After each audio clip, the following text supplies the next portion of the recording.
अस्सलाम वालेकुम। चंद साल पहले जब नवाज़ शरीफ की हुकूमत का ख़ात्मा हुआ पनामा वाले उस डिस्प्यूट के बाद, तो सबसे बड़ी जो रैली थी उनकी, उसका स्लोगन क्या था? स्लोगन ये था, मुझे क्यों निकाला।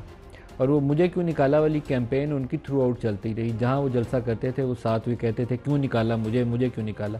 लेकिन अभी चंद दिन पहले, कुछ सालों के बाद, वही वाज पाकिस्तान तहरीक इंसाफ के एक मरकज़ी लीडर ने कौमी असम्बली में खिताब कर रहे थे, तो कौमी असम्बली में भी उन्होंने यही कह दिया, मुझे क्यों निकाला। मरवत साहब, शायद नवाज़ शरीफ को तो अब समझ आ गई होगी कि उन्हें क्यों निकाला। क्या आपको मालूम हुआ कि आपको क्यों निकाला? उनको भी समझ नहीं आई आज तक कि क्यों निकाला गया था। आपको पता चला? और मुझे भी शायद समझ कभी नहीं आएगी। लेकिन एक बात है, एक ममा से थे हम दोनों में। आज मैंने वज़ीर कानून साहब से बात की असम्बली के फ्लोर पे। वैसे बाय द वे आज असम्बली के फ्लोर पे मैंने फिर यही नारा लगाया है कि मुझे क्यों निकाला। ममासिलत ये है कि जब खान को इद्दत केस में सज़ा दी गई, साइफर केस में सज़ाएँ दी गई, तो वहाँ नून और पीपल पार्टी के कैंपों में मिठाइयाँ तकसीम हुई। जब नवाज़ शरीफ को निकाला गया और सज़ा दी गई, तो शायद उस वक़्त हमारे कैंपों में मिठाइयाँ तकसीम हुई थी। नवाज़ शरीफ को बाजवा ने साकिब निसार से मली भगत करके निकलवाया, इसमें कोई शक किसी को नहीं होना चाहिए। गलत निकलवाया था। जिस इल्ज़ाम पे निकलवाया गया वो इल्ज़ाम मज़ाक। आपकी पार्टी भी साथ मिली हुई थी। मैं शायद इसको डिफेंड नहीं कर सकता हूँ। देखिए ना, पीटीआई, जनरल बाजवा और साकिब निसार तीनों का आपस में बेनिफिट इस मामले में साझा था। देखिए, निकलवाने में पीटीआई का कोई किरदार नहीं हो सकता था। निकलवाना जो है वो एस्टेब्लिशमेंट उस वक़्त की और साकिब निसार की मिली भगत थी। जो वेलकम करता है वो साथ ही हो गया ना, कि आप वेलकम करने वालों में शामिल थे उस वक्त। मैं बेसिकली एक कानूनदान बात कर रहा हूँ। बात यह है कि उस वक़्त वो फैसला जो है, अगर उसको हम दुरुस्त कर सकते हैं, तो आज जो हमारे साथ हुआ काजी फाइज ईसा और एस्टेब्लिशमेंट की इमा पे, या उसको भी गलत कहना पड़ेगा। तो तब अखलाकियात हमें इजाज़त देते हैं कि इसको गलत। क्या आपकी अखलाकियात आपको इजाज़त देती हैं कि आप कहें ऑन एयर के नवाज शरीफ को गलत निकाला गया? हाँ, यस, डेफिनेटली गलत निकाला गया था। उस जर्म पे नहीं बनता था उसका निकाला जाना। एवन फील्ड पे निकालते, पनामा पे निकालते, लेकिन बेटे से तनख्वाह लेने पे निकालना, ये तनख्वाह ना लेने पे निकालना, अकाउंट रिसीवेबल पे, बेसिकली बाजवा ने निकलवाया और साकिब निसार उसका अलायकार बना। तो लिहाजा आप बेनिफिशियरी थे, ये भी मानना पड़ेगा। आप मुझे क्यों कह रहे हैं कि मैं बेनिफिशियरी था? मैं तो एक वकील के तौर पे हिम्मत करके कह रहा हूँ, वरना पीटीआई में किसी और लीडर से ये सवाल करें। नहीं, बोलते ही नहीं है। यही तो कह रहा हूँ, पीटीआई बेनिफिशियरी थी इस प्रोसेस की। देखिए, बेनिफिशियरी जैसे बाद में अभी पीडीएम बेनिफिशियरी है। लेकिन फिर असल सवाल ये है कि अगर वहां निकाले जाने पे हम हक के साथ खड़े होते और कानून के साथ खड़े होते। आज अगर हम गिला कर रहे हैं कि इद्दत पे वो जो हैं शादियाने बजा रहे हैं इद्दत केस पे, लिहाजा हर बुरे दौर में अपने बदतरीन मुखालिफ के लिए भी कानून की कसौटी पे चीज़ों को परख के फैसला किया जाना चाहिए। इस चीज़ का इख्तिताम होना चाहिए। पहले अपना बताइए, आपको क्यों निकाला और किसने निकाला? मुझे तो तीसरी दफ़ा निकाला है। किसने? वही लोग हैं जो पहली दफ़ा भी उन्होंने निकलवाया, दूसरी दफ़ा। पहली दफ़ा कौन था? यही थे। कौन? देखिए, अगर मैं उनके नाम ले लूँ तो खान को दुख होगा। खान को अच्छी तरह पता है कि कौन कर रहे हैं, क्योंकि लास्ट टाइम जब इन्होंने मुझे निकाला और मैं खान से मिला, आपको याद होगा मेरा नोटिफिकेशन भी हो गया था। उसके बाद आज एक मंजे हुए आप साफ़ी हैं और बड़े रिप्यूटेबल हैं, आप याद कर सकते हैं मुझे लास्ट टाइम क्यों निकाला था? कोई सवाल का जवाब। दूसरी दफ़ा किसने निकाला? नहीं, उस वक़्त दूसरी दफ़ा जब निकाला था, कोई वजह आपके जहन में याद है क्यों निकाला था? मुझे लगता है कि आपकी पार्टी वाले जो है ना, आपको लगता है कि वो आपका नाम थोड़ा बड़ा ज़्यादा हो जाता है, पॉपुलर हो जाते हैं, आप कंट्रोवर्शियल स्टेटमेंट्स दे देते हैं, टीवी चैनल पर बैठते हैं, बयान दे देते हैं। अभी आपकी ब्रेकिंग न्यूज़ ला रहे हैं कि नवाज शरीफ को गलत निकाला। अब ये आपकी पार्टी के सारे लोग नहीं बोलेंगे, ये आपकी खबर बनेगी, तो ये बहुत सारे आपके साथियों को नहीं, लेकिन मैं झूठ बोल दूँ अपने पार्टी को खुश करने के लिए? जो कानून, मैं कानूनदान हूँ ना, सुप्रीम कोर्ट ऑफ पाकिस्तान का वकील हूँ, मुझे पता है ना कि वो फैसला नहीं था, वो इंसाफ का उन्होंने जनाजा निकाला था। आपने नवाज शरीफ को निकालना था तो यून फील्ड पे निकालते ना, जवाब बनता था। सलमान राजा से आपकी कोई दुश्मनी? कोई नहीं, जाती मुखासमत कभी नहीं रही है। जब ये स्वाबी में जलसा हो रहा था तो उस वक्त नारेबाजी में आपका क्या रोल था? कोई नहीं था। कोई नहीं था? नहीं। नाम तो आपका है। अगर आपने वीडियो देखी है, अगर मैंने मुंह से कोई नारा लगाया हो तो जो चोर की सजा हो मेरी। अगर पंडाल नारे लगा रहा था मेरे नारे और उसी के तकरीर के दौरान ज़्यादा लगाए, बाकी सब मुकर्रिरीन की तकरीर में, तो वो उनको बताना चाहते थे कि वर्कर जो हैं ज़्यादती बर्दाश्त नहीं करते हैं। पीटीआई क्यों मैच क्यों है आपस में आपका? मेरा किसी से वो तो तर्जमान है उस ग्रुप के, जिस ग्रुप ने मेरा ये हाल किया हुआ है। उस ग्रुप ने, सलमान अकरम राजा के ग्रुप ने आपका ये हाल किया हुआ है? सलमान अकरम का अपना ग्रुप नहीं है, वो उस ग्रुप के एक मोरे हैं जिसकी इमा पे वो ये मेरे खिलाफ कर रहे हैं। उस ग्रुप में और कौन है? बैरिस्टर गौहर भी उसी ग्रुप में? नहीं, नेम फ्यू पीपल नहीं, मतलब ये हैं चंद हजरात हैं। मैं तो ये चाहता हूँ कि वो देखिए उसी ग्रुप की एक शख्सियत गुज़िश्ता 3 दिनों से मेनेज और पार्लियामेंटेरियंस को काले कर रही हैं कि इनके खिलाफ मीडिया पे बयान दो। मुझे उन्होंने बताया तो मैंने कहा कि सामने आ जाएं, दो बात कर लेते हैं। अब तो मैं तो वो कहते हैं ना, कहावत है कि गीले को मस्जिद किसने क्या गीला करना है, तो लिहाजा आ जाएं। ये पीटीआई में आज आपको मैं एक और ख़बर दूँ, आज पार्लिमानी कमेटी की इजलास से मैंने खिताब किया और मैंने उन्हें कहा, मैंने कहा उमर अयूब खान के साथ आप सब खड़े हुए थे जब उनसे इस्तीफ़ा मांगा गया, मुझे तो इन्होंने निकाल दिया है। क्या मैं आपके साथ फिरा नहीं हूँ? आपके कैंपेनों में आपके साथ मैंने मारी इकट्ठे नहीं खाई है, आपका साथी नहीं हूँ, तो मेरे साथ क्यों नहीं? तो सब ने मेरे साथ नारे लगाए। मैंने नारा लगाया कि मुझे क्यों निकाला, सब ने कहा गलत निकाला। और मैंने देखिए एक गाली ब्रिगेड है, वो मीडिया पे उन लोगों को गालियाँ देता है जो मेरे हक़ में बात करता है। मैं अलल ऐलान चैलेंज करता हूँ गाली ब्रिगेड को भी, और उन तमाम लोगों को जो सलमान अकरम राजा के पीछे छुपे हुए, आ जाएं सामने, दो बात कर लेते हैं।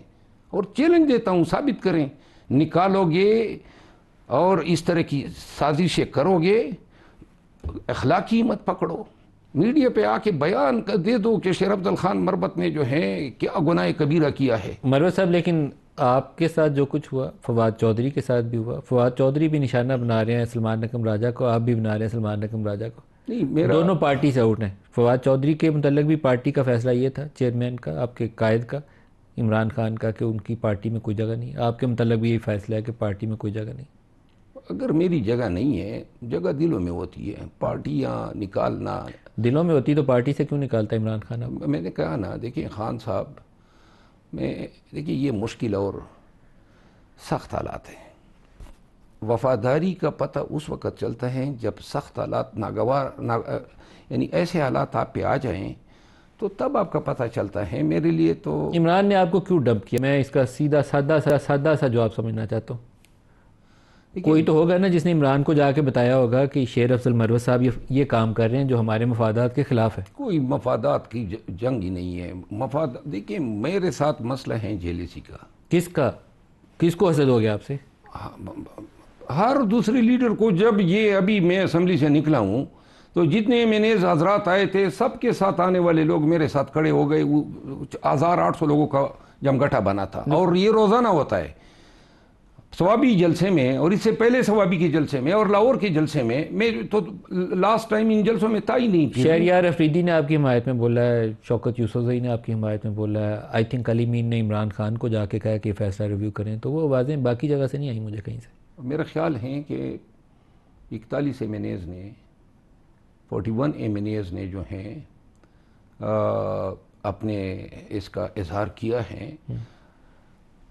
सवाल जो मेरे जहन में है ना, वो है खान के जहन में। इमीडिएटली जब ये क़यादत बाहर आई तो मैंने इनकी मुलाकात की सबील निकाली और इनके लिए रिट दायर की, और फिर इनकी मुलाकातें, वकला की मुलाकातें मैंने शुरू कराई। शिकार इनका मैं था। अब खान के जहन में क्या बात डाली गई, और ये खान के अपने अल्फाज हैं। मुझे खान कहता है कि शेर अफजल आपने मीटियारिक राइज किया है, ये मैं ऑन रिकॉर्ड मीडिया के सामने। और खान के जहन में ये बात डाली गई कि भाई ये शख्स जो हैं ये आपकी जगह लेना चाहता है। ये पार्टी के अंदर तासुर है ना कुछ लोगों में। अब तासुर हैं तो क्या सुने तो सही ना। अब अगर लोग उन्हें कबूलियत दी है, और ख़ुसूसन उन लोगों ने जिन्होंने मेरे साथ मिलकर इकट्ठे मार खाई। आज भी पीटीआई का वर्कर आप सोशल मीडिया पे देख लें, इस फैसले के ख़िलाफ़ जो है एहतजाज कर रहा है। तो इसमें मेरा कसूर क्या है अगर लोगों में कबूलियत मिली है? दूसरी बात यह है कि खान साहब जो हैं उसकी इस असीरी का फ़ायदा उठा के न कि सिर्फ मेरे मामले में बल्कि चंद और लोग भी एक लिस्ट पे हैं। कौन? हाँ हैं, और अनकरीब उनके भी तकदीर के फैसले होने वाले हैं। मतलब दो बंदों का मैं बता सकता हूँ कि अली अमीन और शेर अफजल मरवत दोनों उतने गुड बुक्स में इमरान खान के अब नहीं रहे जितने किसी ज़माने में हुआ करते थे। अली अमीन भी उसी साथ नहीं, में मैं शामिल। तो उनकी गुड बुक्स में, खान की गुड बुक्स में तो इलेक्शन के फौरन बाद नहीं रहा हूँ। क्यों? क्या कोई ऐसे कोई इस्टेब्लिशमेंट से जफ्फी डाल लिया आपने, उनसे कुर्बत आपकी बढ़ गई, कोई रास्ते उधर आपने सीधे कर लिए, क्या किया आपने? देखिए, इल्ज़ाम लगाना तो आसान है ना। इल्ज़ाम तो यही अली अमीन पे भी यही इल्ज़ाम है, पता है नहीं, आपको? मैं आपको अर्ज़ करूँ ना, 8 फरवरी के इलेक्शन तक जब ये तकालीफ़ें हम बर्दाश्त कर रहे थे, जल्द से जुलूस निकाल रहे थे, आप मुझे बताएं पार्टी को तोड़ने में कोई कसर छोड़ी गई? कोई कसर छोड़ी गई? किसने किसने रोल लगाया? एस्टेब्लिशमेंट ने। आपके इस्टेब्लिशमेंट से ताल्लुकात अच्छे हैं? नहीं, मैं आपको पहले इस सवाल का जवाब दें, कोई कसर छोड़ी थी? हर वो काम किया गया, मकरू फेल किया गया कि पीटीआई का खात्मा हो।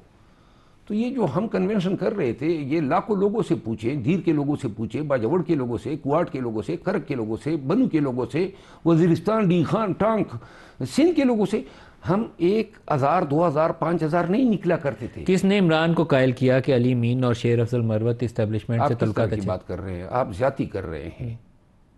आप मुझे ये बताएं, आप इल्ज़ाम लगा रहे हैं तो इल्ज़ाम के लिए आपके पास क्या शवाहिद है? किसने इमरान को ये कायल किया? मैं थोड़ी इल्ज़ाम लगा रहा हूँ। किसी ने, देखिए, ये तो पीटीआई में सिर्फ मुझ पे और अली अमीन पे इल्ज़ाम लगाए, शाह महमूद कुरैशी पे लगाए हैं, परवेज इलाही साहब पे लगाए हैं। कौन लगाता है?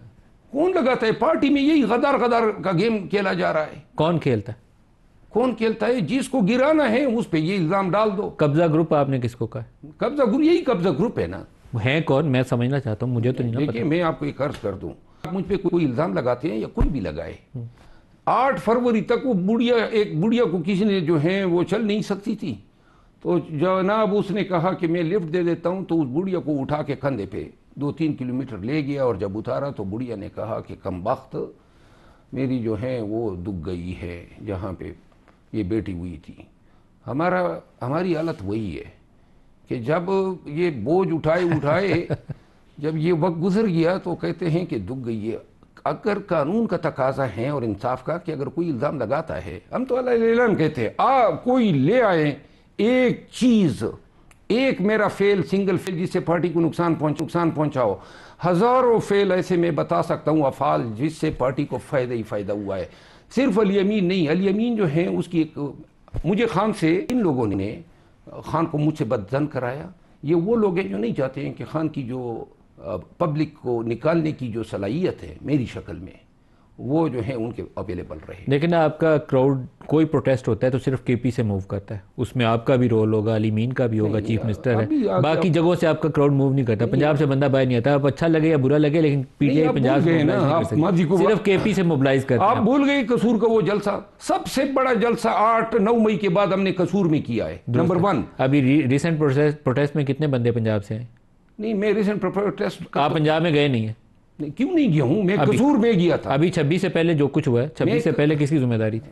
नदीम मलक साहब, आप तो बड़े ये हैं, देखिए इस तरह करें कि आप अगर मुझ पे इल्ज़ाम तराशियाँ करते हैं तो कोई सबूत भी तो दें। नहीं, आप पे बिल्कुल इल्ज़ाम नहीं। मेरा तो सवाल ये है कि ये 24, 25, 26 नवंबर को जो कुछ हुआ था, इसमें पंजाब वाली साइड से मोबिलाइज करना किसी, ये पंजाब वालों से पूछे ना, मेरा कसूर तो नहीं है। किसकी जिम्मेदारी थी? मेरी जिम्मेदारी तो नहीं थी ना, मुझे तो 11 अप्रैल के बाद इन्होंने साइडलाइन कर दिया है।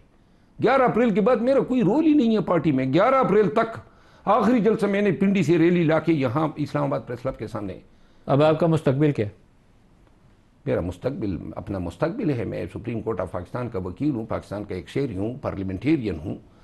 मेरा मुस्तकबिल जो है किसी अब्दुल्ला बिन उबी के साथियों के साथ उनकी शिकायतों पे कोई ये नहीं है। मेरा मुस्तकबिल जो है खान के साथ हैं। खान ने मुझे बुला लिया है। कब जाएंगे?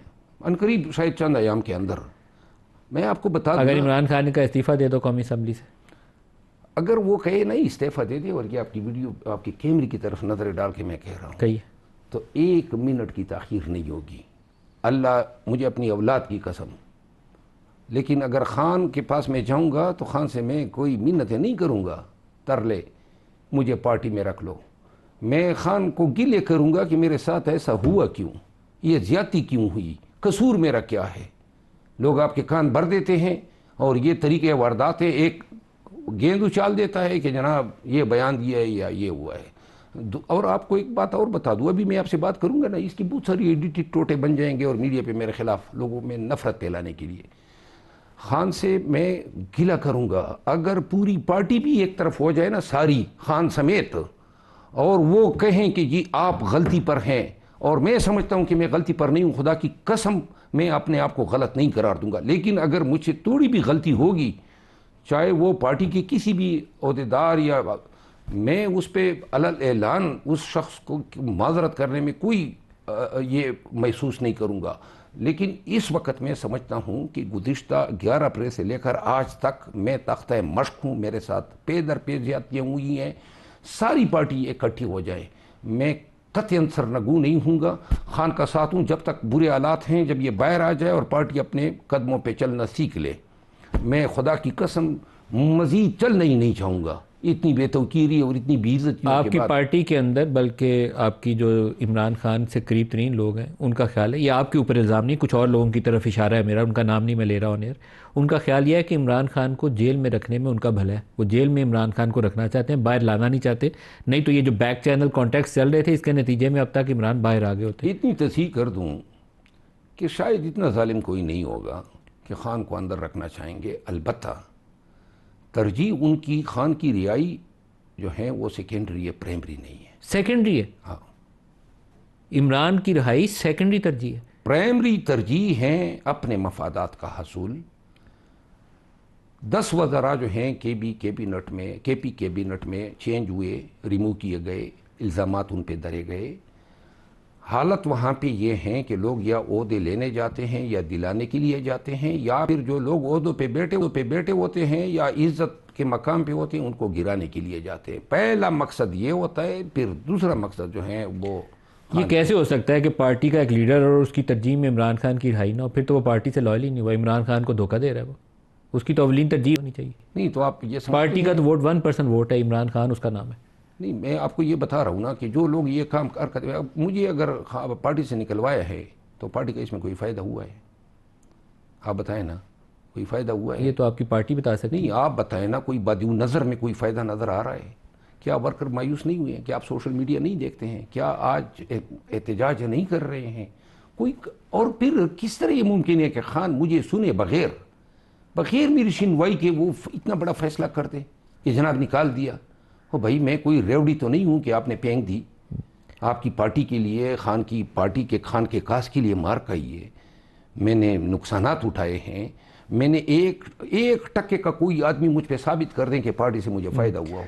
शेर अफजल मरवत साहब, बहुत शुक्रिया, आप हमारे साथ रहे। ब्रेक करीब आ रही है, लेकिन ब्रेक में जाने से पहले अज़मा बुखारी साहबा वज़ीर इत्तलात पंजाब वो हमें ज्वाइन कर रही हैं। आपको अज़मा बीबी खुश आमदीद भी कहूँगा। शेर अफजल मरवत साहब ने अभी बहुत ही बहादुर किस्म का, मैं तो कहूँगा, स्टेटमेंट दिया है। उन्होंने कहा कि नवाज शरीफ की जो कन्विक्शन थी अकाउंट रिसीवेबल के ऊपर, बेटे से तनख्वाह ना लेने के ऊपर, वो गलत थी। तो आप इनको वेलकम करेंगी या क्या करेंगी इस बयान के ऊपर?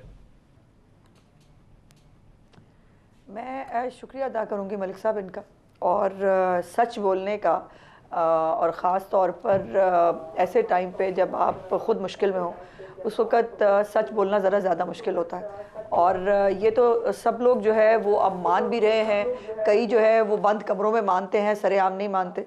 लेकिन ना कानून की ज़बान में, ना किसी इखलाकी तौर पर, ना किसी सियासी तौर पर मियां नवाज शरीफ साहब की जो बेटे से ख्याली तनख्वाह है उसके ऊपर सज़ा बनती नहीं थी। और वो सज़ा जिस तरह जिन मामलात के ज़रिए जो है वो की गई, जिस तरह से प्लांट और लॉन्च किया जाना था, वो सबके सामने है। सो इसलिए इनका सच बोलने का शुक्रिया। तो एक ब्रेक करीब आ गया, पहले ब्रेक ले लें, ब्रेक से वापसी पे ऑफ करेंगे, हमारे साथ रहिएगा।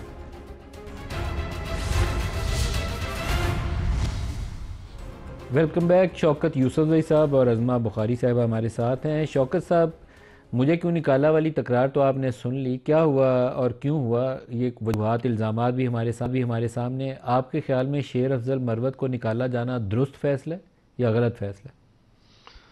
देखिए, मैं इमरान खान के फैसले को गलत तो नहीं कह सकता, क्योंकि डिसिप्लिनरी एक्शन उन्होंने लिया है। लेकिन शेर अफजल मरवत के हक़ में जो आवाज़ें उठी उसमें मेरी आवाज़ भी शामिल थी, और मैंने कल रात को भी उनसे बात की कि थोड़ा सा आप खामोशी इख्तियार कर लें, क्योंकि आप पे कोई ये इल्ज़ाम नहीं है कि आप गद्दार है, या ये भी इल्ज़ाम भी नहीं है कि आपने करप्शन किए आपने सिर्फ जो वायलेशन है पार्टी के डिसिप्लिन की वो इल्ज़ाम है आपके ऊपर, तो अगर आपको अभी निकाला भी है तो आप खामोश रह जाएं थोड़े अरसे के लिए, हो जाएगा, सारे मामला ठीक हो जाएंगे। लेकिन शायद वो उनका सबसे बड़ा इशू ही है कि उनको खामोश कौन रखेगा, खामोश रहना ही उनके लिए सबसे अच्छा बड़ा यूसुफ भाई साहब एक चीज़ बताइए, जो बराह रास्त मैंने शेर अफजल मरवत से नहीं पूछी लेकिन आपसे पूछना चाहता हूँ, अलीमा बीबी और बुशरा बीबी, क्या कोई आपस में कोई ऐसी सर्द जंग है जिसके अंदर पार्टी में ग्रुप बंदी और ग्रोह बंदी के अंदर इनका भी रोल हो? देखिए मालिक साहब, बात यह है ना कि ये दीगर पार्टियां इस वक्त इररिलेवेंट हो चुकी है ना, सारे जितना भी आप देखें तो बहस ही पीटीआई के ऊपर हो रही है और कहीं ना कहीं से किसी न किसी चीज़ को जोड़ा जाता है कि जी इसके इस खिलाफात है, इसके साथ 2-3 दिन तक तो सिर्फ ये चलता रहा कि जी फवाद चौधरी और शुएब शाहीन की लड़ाई हुई। अब आप अंदाज़ा करें कि इससे पीटीआई पे क्या फ़र्क पड़ेगा। ये देखें, कोई लड़ाई नहीं है, कोई वो नहीं है, सारे आपने मेरे सवाल का जवाब नहीं दिया। कोई अलीमा बीबी और बुशरा बीबी, इनके आपस में माबैन कोई सर्द जंग की कैफियत कई महीनों से चल रही है, लेकिन मुझे लगता है कि अब वो थोड़ी आगे बढ़ गई है बात। देखिए जी, एक जेल के अंदर है, बाकी जेल से बाहर है, तो क्या सर जंग होगी? मुझे तो देखें, बाकी तो वो जो रिश्ता है ना, उस रिश्ते की मैं बात नहीं कर सकता हूँ क्योंकि उनको पता होगा, वो उनके साथ मेरा कोई ताल्लुक नहीं। लेकिन बाकी जो पॉलिटिकल चीज़ें हैं ना, वो बिल्कुल गलत है। ये मैं इसको नहीं मानता, इसलिए कि हर हायरार्की मौजूद है और यहाँ पे हम मरूसी सियासत भी नहीं है पार्टी के अंदर।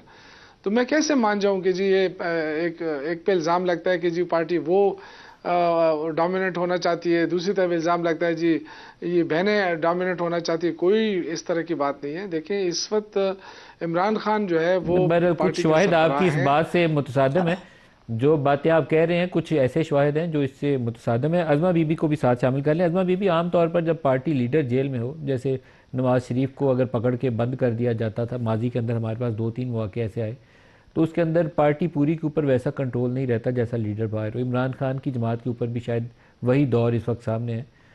आपको लगता है कि इमरान खान का मुख्तलिफ केस है या वैसे ही है जैसे माजी में दीगर जमातों के साथ भी हुआ? देखिए मलिक साहब, बड़ा मुश्किल है किसी की पार्टी के ऊपर कमेंट करना, लेकिन ज़ाहिर है हम भी आँखें, दिमाग और सियासत में थोड़ा बहुत 18-20 साल अब हमने भी सियासत देख ली है। प्रॉब्लम यह है कि एक तो इनकी पार्टी के अंदर जो तमीज़, तहज़ीब, जो इखलाकियात, ये सब चीज़ें हैं, ये नापैद हैं। वो मुमकिन नहीं है कि आपको कोई रीज़नेबल बंदा कोई रीज़नेबल बात करता हुआ, कोई एथिक्स के ज़रिए जो है वो कोई पॉलिटिक्स करता हुआ नज़र आए।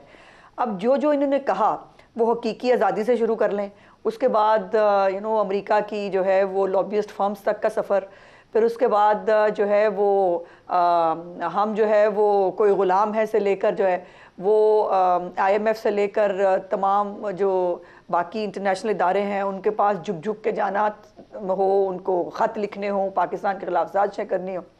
फिर मरूसियत की जो भी बात की शौकत ज़ुज़र साहब, सवाल यह है कि अगर मरूसियत नहीं है तो बुशरा बीबी साहिबा जो है वो PTI के ट्रैक पे क्या कर रही थी, और वो जो 26 जब नवंबर को आई थी और उस एपिसोड के बाद जो उनकी तरफ से, उनकी बहन की तरफ से, अगर मज़े की बात है कि बुशरा बीबी की बहन भी वो भी सामने आकर पॉलिटिकल इंटरव्यूज़ दे रही हैं, वो कह रही है बुशरा बीबी के साथ ये हुआ, बुशरा बीबी के साथ वो हुआ। हम तो कुछ भी नहीं कह रहे, हम तो सिर्फ देख के तमाशा देख रहे हैं कि ये हो क्या रहा है। और ये जो उसके बाद अलीमा बाजी हैं, वो अलीमा बाजी के पास पार्टी का कौन सा ओहदा है? इनके पास उनके पार्टी के ओहदेदारान मौजूद हैं, लेकिन वो बाहर आकर ख़ताब भी करती हैं कौम से, वो जो है वो मीडिया से भी बात करती हैं और वो हर तरह की पॉलिटिकल गुफ्तगू कर रही होती हैं। मुझे कभी नहीं हुआ कि उन्होंने कोई गैर सियासी गुफ्तगू की हो, वो सियासी गुफ्तगू। और भाई मतलब मुझे बताएं, सियासत करना किसको कहते हैं? अब और क्या सिलाई मशीनें चलाना सियासत का नाम तो नहीं है ना जी। ये इसी को सियासत कहते हैं, सियासी मामलात में पार्टिसिपेट करना। और एक बुशरा बीबी साहिबा की एक ऑडियो भी जो है वो आपने सुनी थी, जिसमें जब अल जहाद के नारे लग रहे थे ना वफाक पे हमला करने के लिए, उस दौरान जो है वो मीटिंग्स को वो हेड भी कर रही थी और मीटिंग्स के अंदर बाकायदा जो है वो हुक्म दिए जा रहे थे और तनबीह की जा रही थी। इसको भी सियासत ही कहते हैं, इसको और क्या कहते हैं? और उनके पास पार्टी का कौन सा ओहदा है? फिर उनकी आगे से एक तर्जुमान है, वो तर्जुमान की अलहदा पार्टी से नहीं बन रही। तो जी वो गरीब किस्म की कोई चीज़ चल रही है। अब देखिए ना, अब ये खुद अगर आपस में झगड़ा कर रहे हैं, एक दूसरे को थप्पड़ मार रहा है, कुछ कर रहा है, तो अब वो खबर जो बन रही है तो वो उसमें अब हम क्या कर सकते हैं? हम सिर्फ अफसोस का इजहार कर सकते हैं और इनके लिए दुआएं खैर कर सकते हैं। अच्छा शौकत साहब, ये मामला काफ़ी टेढ़ा है आपकी जमात के हवाले से। जिब्रान अलियास के हवाले से भी एक ऑडियो लीक अलीमा की सामने आई है, और जो वाक़या शुएब शाहीन और फवाद चौधरी का है वो भी हमारे सामने है। तो पार्टी अंदर से टूट फूट का शिकार ही नहीं है, आपस में वो गुत्थम गुत्था हो रही है। ये कुछ मेरे ख्याल में अच्छा नहीं है सियासत के लिए। देखिए 8 फरवरी से पहले 9 मई के बाद जिस तरीके से पार्टी को ख़त्म करने की कोशिश की गई, 8 फरवरी को आपने देखा सब कुछ छिन जाने के बाद भी लोगों ने वोट इमरान खान को दिया है। तो ये जो लड़ाइयाँ आपको नज़र आ रही है या जानबूझकर हो रही है या खबरें बनवाई जा रही है, इसका कोई असर नहीं पड़ेगा पार्टी के ऊपर। और मैं नहीं समझता कि जिस तरह की बातें हो रही हैं कि जी बस, देखिए सबसे ज़्यादा इस वक्त मुश्किल में गवर्नमेंट है। आप देखें जो सुबह मैंने उज़मा साहिबा का बयान भी देखा था, सरजील मेमन साहब का बयान भी देखा था, उससे तो ये लग रहा है कि पहली दफ़ा ये सच बोल रहे हैं। वो कह रहे हैं जी आपने सिंध में, इन्होंने कहा सिंध में कुछ नहीं हो रहा है, सड़कें भी नहीं बन रही है, सब वो कह रहा है यहाँ कुछ नहीं हो रहा है, आपका मैंडेट ही जाली है। तो पहली दफ़ा तो ये सच बोल रहे हैं, यही इनकी सच है। बाकी आप मुझे बताएं, जिस वक्त नवाज शरीफ साहब जेल गए थे तो क्या कुलसुम नवाज नहीं निकली थी उनकी रिहाई के लिए? पेशावर आई थी, सबसे पहले इंटरव्यू मैंने किया था उनका। ये अगर इनको वो नहीं है तो मेरे पास रिकॉर्ड भी मौजूद है। सबसे पहले इंटरव्यू मैंने किया था मरियम साहिबा और इन दोनों का। मरियम साहिबा उस वक्त यंग थी, लेकिन ये जो कुलसुम बीवी थी उनका इंटरव्यू मैंने किया था एज ए जर्नलिस्ट। तो देखें अगर आज जो उनकी बहनें निकल रही हैं तो बहनों के तौर पे निकल रही है, उनको दर्द है अपने भाई का। इसी तरह जो उनकी वाइफ है, उनको पता है कि उनके हस्बैंड के साथ ज्यादती हो रही है। ये कोई पॉलिटिकल वो तो नहीं हो रहा है, किस्म की इंतकामी सियासत हो रही है। अब इंतकामी सियासत में क्या वाइफ ये खामोश होकर बैठ जाए कि जी मैं तो वाइफ हूँ इसलिए मैं खामोश हो गई? नहीं, उन्होंने आवाज उठाई है। तो ये तो देखें इस वक्त इस हद तक जो तो है। डिक्लेयर्ड पॉलिसी थी इमरान खान की वो ये थी कि खानदान से कोई विरासती निजाम के तहत दूसरा बंदा सियासत में हिस्सा नहीं लेगा। देखिए कोई फायदे के लिए तो नहीं कर रहे। अली मीन गंडापुर थे और अली मीन गंडापुर ने एज चीफ मिनिस्टर वहां से रैली भी लीड करनी थी और पूरा प्रोटेस्ट भी वो प्लान करना था, लेकिन उनकी अली मीन की मर्जी के खिलाफ बीबी साथ आई थी और अली मीन की मर्जी के खिलाफ ही वो डी चौक की तरफ आपके लोगों को भी लेके गई थी। ये आप चीजें ऑन एयर इनकार करेंगे तो मैं आपसे मैं हकायक यही है कि अली मीन को बाईपास करके ये फैसला बीबी ने किया था। देखिए मैंने आपसे अर्ज किया ना कि उनका निकलना अपने हस्बैंड के लिए कोई सियासी मकसद तो नहीं था ना, अपने हस्बैंड के लिए निकली है क्योंकि उन्होंने निकलती, लेकिन अली मीन को बाईपास करके वर्कर्स को डी चौक में ले जाने का फैसला सियासी फैसला था और आपकी पार्टी एक तरफ की बीबी का फैसला। ये तो इमरान खान ने कह दिया। देखिए वो बात खत्म हो गई है मलिक साहब। इमरान खान ने खुद कहा है कि मैंने डी चौक ही कहा था।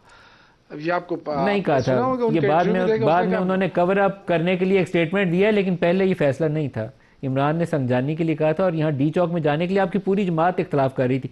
बैरिस्टर गौहर इख्तलाफ कर रहे थे, अली मीन गंडापुर इख्तलाफ कर रहे थे, सलमान राजा इख्तलाफ कर रहे थे। मैंने भी ये कहा था कि हम क्यों संजरानी पे नहीं रुके, हम अटक पे क्यों नहीं रुके, वो बात तो मैंने भी की थी। लेकिन बाद में जब इमरान खान ने क्लियर कर दिया कि नहीं मेरा तो मकसद ही डी चौक था, ये किसने कहा है कि संजरानी पे रुकना है, तो फिर तो उन लोगों को जवाब देना चाहिए था ना जिन्होंने कहा था कि जी खान साहब ने कहा कि पार्टी में दो पावरफुल शख्सियात के मुतल्लिक बात करने से गुरेज कर रहे हैं, लेकिन हकीकत यही है कि वो सर्द जंग का नुकसान हुआ है पार्टी को। 26 नवंबर ना होता अगर ये मिस्टेक ना की जाती। 26 नवंबर कोई अच्छी बात नहीं थी, तकलीफ दे चीज़ है। एक बंदा भी नहीं था उस वाक़े के अंदर, किसी को गोली एक को भी नहीं थी लगनी चाहिए, लेकिन उसमें एक गलत फैसले का दखल था।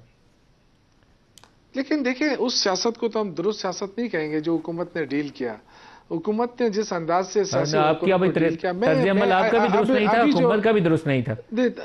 नहीं हमने क्या किया, हमने किसी बिल्डिंग पे जाके कब्जा किया था। हमने तो कहा था डी चौक में धरना देंगे। आपको पता है जो इंसिडेंट जो हुआ है वो बिल्डिंग्स की वजह से इंसिडेंट हुआ था, वैसे इंसिडेंट ना होता 26 नवंबर वाला। नहीं कोई किसी बिल्डिंग में नहीं गया था मलिक साहब। देखें ये इससे कहने आप दुरुस्त बात नहीं कह रहे। आएंगे तो हम दोबारा ये करेंगे, हम आएंगे तो हम दोबारा ऐसा करेंगे।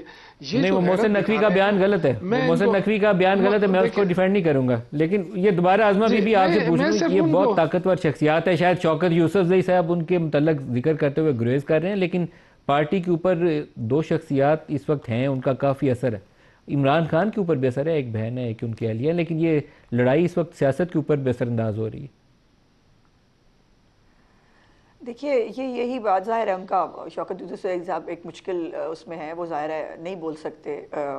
पार्टी के अपनी एक तरफ बेगम साहिबा हैं, एक तरफ उनकी बहन है, तो ज़ाहिर है उनका बनता है वो नहीं बोल सकते। लेकिन गुजारिश ये है कि इमरान खान ही थे ना जिसने मौरूसी सियासत को एक ताना बना दिया था, और मौरूसी सियासत को बाकायदा तंज़ जो है वो तंज़ करने के लिए, ताने मारने के लिए, बदनाम करने के लिए वो हमेशा इस्तेमाल किया करते। तो अलग बात है कि यूसुफ रज़ा गिलानी साहब के बेटों पे उनको बड़ा एतराज़ होता था, लेकिन शाह महमूद कुरैशी का पूरा ख़ानदान पॉलिटिक्स में आया, अली अमीन गंडापुर का पूरा ख़ानदान पॉलिटिक्स में आया, मतलब स्पीकर साहब का पूरा ख़ानदान, मतलब एक कौन था जिसकी जो है वो सारे ख़ानदान पॉलिटिक्स में नहीं आए, लेकिन वो किया करते थे।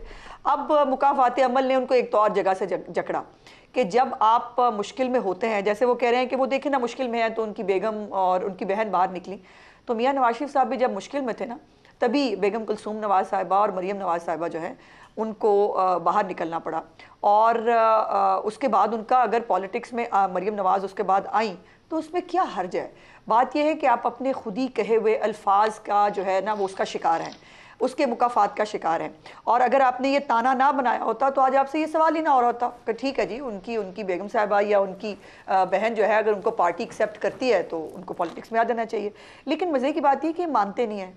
एक तरफ कहते हैं वो घरेलू गैर सियासी खातून है, दूसरी तरफ वो जो है वो पूरा, अब तो कहा जाता है वो KPK भी चलाती रही हैं जब तक वो जेल में नहीं गई थी, और आपको मैंने बताया पार्लिमानी पार्टी से खिताब भी करती रही हैं। और जब वो अभी इस तरह से खुल के नहीं सामने आई थी तब अरसलान बेटे को लोगों को गद्दारी के टैग देने वाले के लिए भी काम किया करती थी। वो भी ऑडियो आपके सामने है कि अरसलान बेटा इनको सबको गद्दार डिक्लेयर करा दो, इनको गद्दारी के साथ लिंक कर दो। तो ये फैक्चुअली करेक्ट है ना। दूसरी बात यह है कि ज़ाहिर है उससे पहले अलीमा बाजी जो है वो समझती थी, उनका शायद ये ख्याल था कि जो है वो इमरान खान साहब के जो है वो साथ उनका पॉलिटिक्स में अमल दखल होगा, और उनकी शादी पे ऊपर भी वो कन्विंस नहीं थी। ये भी मतलब सबको पता है, कौन इस बात को नहीं जानता है। लेकिन वो भी आपको एक ऑडियो भी याद होगी जिसके अंदर अपने वकील साहब के साथ जिस तमस्खर अंदाज में अलीमा बाजी के बारे में गुफ्तगू कर रही थी, उनकी बहनों के बारे में इमरान खान साहब के, वो भी हम सब ने सुना है कि वो जिसमें कह रही थी ये बहनें पता नहीं क्या चाहती हैं, और बहरहाल मैं उस डिटेल में नहीं जाना चाहती। तो गुजारिश ये है कि इनको एक दफ़ा तय कर लेना चाहिए कि इनका नैरेटिव क्या है। ये मौरूसियत के हक़ में है, ये मौरूसियत के ख़िलाफ़ है। अगर अपने लिए मौरूसियत बहन और बेगम साहिबा की शक्ल में दुरुस्त है तो दूसरों को आज तक जो आप लान तान करते रहे हैं, दूसरों को जो आप चार्जशीट करते रहे हैं, उसमें माफ़ी मांग लें कम अज़ कम। और ये पूरा 26 नवंबर का जो वाक़या है, इसमें पूरा बुशरा बीबी साहिबा पॉलिटिकल तकरीरें करती हुई आई हैं पेशावर से, और वो बाकायदा तौर पर जो है वो उसको पॉलिटिकली इंगेज कर रही थी, वो उसके अंदर मौजूद थी। लेकिन उसके बाद जो जब उसका एक डिबैकल आया, जब उसके बाद एक फेलियर आया, उसके बाद उसकी कोई जिम्मेदारी लेने के लिए तैयार नहीं था। अली अमीन गंडापुर गलत है वो कह रही है, उनकी बहन कुछ और कह रही है, उनके तर्जमान कुछ और कह रही है, और लड़ाई हो रही थी। और खुद खामोश। छोटा सा मैं स्टेटमेंट आपको मरियम नवाज का सुनाना चाहूंगा जी। प्रोड्यूसर साहब जरा आगे जल्दी से। मेरे जो मुखालिफिन ने मेरे साथ किया या मेरे ख़ानदान के साथ किया या मेरी जमात के साथ किया, वक्त ने कैसा पलटा खाया अब आप देखें। वो मेरे ही पास यहाँ पर अडियाला में बंद है। लेकिन मैं हल्फन एक बात कहना चाहती हूँ, मैंने आज तक कभी नहीं कहा कि वो क्या खा रहे हैं, क्या पी रहे हैं, उनको AC मिला है नहीं मिला, उनका AC बंद कर दो, उनका, मैंने कभी इन चीज़ों पर तवज्जो नहीं दी, क्योंकि मुझे आपकी खिदमत में मेरा 24 घंटे सर्फ होते हैं, मेरे पास टाइम नहीं है इन बातों का। वो अपने मकाफात अमल में खुद ही अपने दाम में खुद ही आ गए, मुझे उसमें दखल अंदाजी करने की जरूरत नहीं। ना मैंने कभी कहा है कि इसको पकड़ो, और ना मैंने कभी इसको कहा है कि इसको छोड़ दो। जिसने जो जुर्म किया है उसकी सजा उसको मिलेगी, और मिल रही है, दुनिया देख रही है, हम देख रहे हैं। मैं किसी से कोई जुल्म और ज्यादती नहीं करना चाहती। कोई अच्छा खाना अडियाला में खा रहा है, उससे भी अच्छा खाना खाए, मुझे कोई एतराज नहीं। किसी को AC मिला हुआ है, कूलर मिला हुआ है, मुझे कोई एतराज नहीं। हाँ, एतराज है तो इस बात पे है कि ये मुल्क अब घेराव, जलाओ, इंतशार, गाली गलोच, बदतमीजी, बद तहसीबी का मुतहम्मिल नहीं हो सकता। प्रोग्राम का मेरे पास वक्त बिल्कुल थोड़ा रह गया। शौकत साहब आज आपसे इसका जवाब नहीं ले सकूंगा, नहीं तो इरादा ये था कि आपसे कहता इस पर कमेंट करें। शौकत यूसुफ साहब, अज़मा बुखारी साहबा और शेर अफजल मरवत साहब हमारे साथ थे। सबका शुक्रिया। आज के लिए इतना ही, इजाज़त दीजिए। अल्लाह हाफ़िज़।